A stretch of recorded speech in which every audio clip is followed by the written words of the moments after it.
holds me guilty of contempt of court and has imposed a fine of 1 rupee, and failing my depositing that, imprisonment of 3 months and debarring me from practice for 3 years.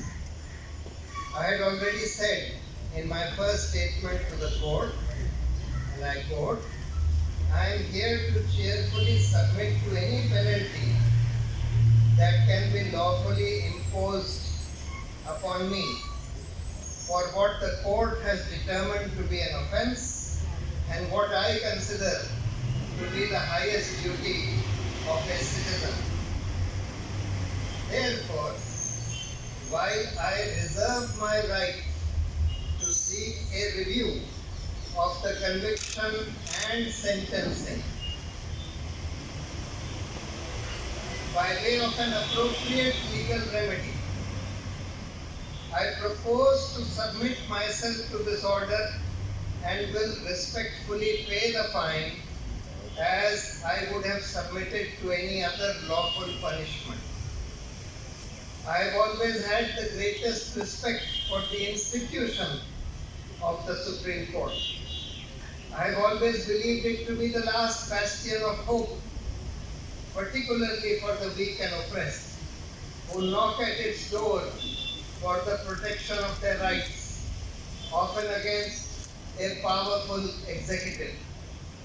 My tweets were not intended in any way to disrespect the Supreme Court or the judiciary as a whole, but were meant to express my anguish at what I felt was a deviation from its sterling record. The issue was never about me versus the Supreme Court, much less me versus any honorable judges. When the Supreme Court of India wins, every Indian wins. Every Indian wants a strong and independent judiciary. Obviously, if the courts get weakened, it weakens the republic and harms every citizen. I am extremely grateful and humbled by the solidarity and support expressed by countless persons, former judges, lawyers, activists, and fellow citizens who encouraged me to remain firm and true to my beliefs and conscience. They strengthen my hope that this trial may draw the country's attention to the cause of freedom of speech and judicial accountability and reform.